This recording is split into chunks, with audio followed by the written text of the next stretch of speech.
ধারায় গ্রেপ্তারের প্রক্রিয়া বিলাপের পক্ষে সাধারণ মানুষের মতামত সংগ্রহের বিষয়টি সামাজিক দৃষ্টিভঙ্গিতে উদ্বেগজনক বলে প্রতীয়মান হচ্ছে।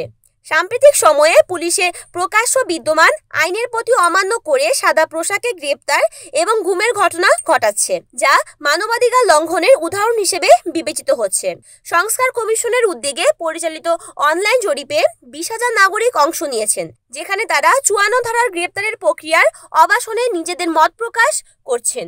কমিশন, যেটি সম্প্রতি গঠিত হয়েছে, পুলিশ সংস্কারের লক্ষ্যে জনমত সংগ্রহের মাধ্যমে গুরুত্বপূর্ণ সুপারিশ করতে চায়। এই সুপারিশগুলোর মাধ্যমে অন্যতম হলো পুলিশের রাজনৈতিক ব্যবহারের বিরুদ্ধে কার্যকর ব্যবস্থা গ্রহণ এবং আইন শৃঙ্খলা সংক্রান্ত কার্যক্রমে ম্যাজিস্ট্রেটের ভূমিকা উন্নতি করা।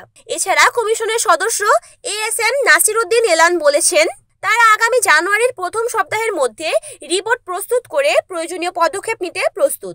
মানুষের মানবাধিকার রক্ষার জন্য পুলিশের কার্যক্রমের ওপর সুচারু নিয়ন্ত্রণ ও জবাবদিহি প্রতিষ্ঠার প্রয়োজনীয়তা উল্লেখিত হয়েছে। সামগ্রিকভাবে পুলিশ সংস্কারের এই উদ্যোগ এবং জনগণের দাবি মেনে 54 ধারা বিলাপের বিষয়টি যদি কার্যকর করা হয়, তাহলে দেশের আইন শৃঙ্খলা পরিস্থিতির উন্নতি ঘটাতে সহায়তা হতে পারে। এদিকে পুলিশ সংস্কার কমিশনের কার্যক্রমের ওপর মানুষ আশা রাখছে।